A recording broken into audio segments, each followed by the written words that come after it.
Peter Jackson has revealed today that he has throat cancer. The 46-year-old, who's led the Imps out of the League Two relegation zone since taking over at Sincil Bank in November last year, will undergo a 4-week course of treatment but hopes to be back in charge before the end of the season. Dave Devonport reports.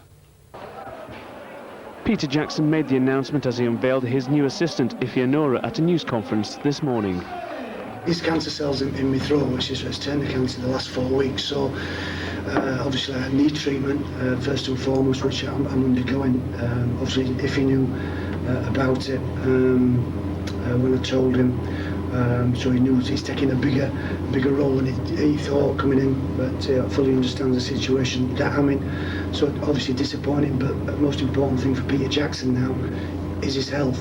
And obviously football for the time being will take a back seat. We've been speaking about it a lot over the last sort of couple of weeks as to how he, at what point he makes it public, and it was only really yesterday when it was absolutely confirmed to him by his the specialists that he was going to need to undergo the treatment.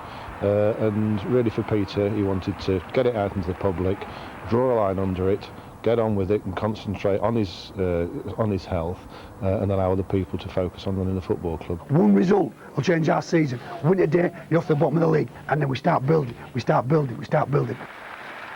Jackson has made a huge impact at Sincil Bank. When he arrived, Lincoln were bottom of the Football League, but a fourth successive victory on Tuesday night at Accrington took them to 18th in the table, 12 points clear of the relegation zone. News of his illness has come as a huge shock to fans.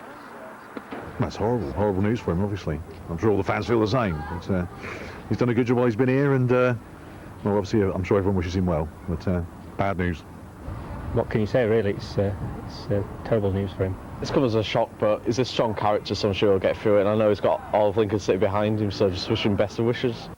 It's the second time in the last 5 years that a City manager has had a serious health problem. In November 2003, Keith Alexander suffered a brain hemorrhage, from which, thankfully, he made a full recovery. Jackson, who will begin radiotherapy treatment in a fortnight, has faced and won many battles in his career so far.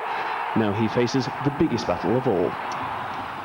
And of course we wish Jacko all the best in his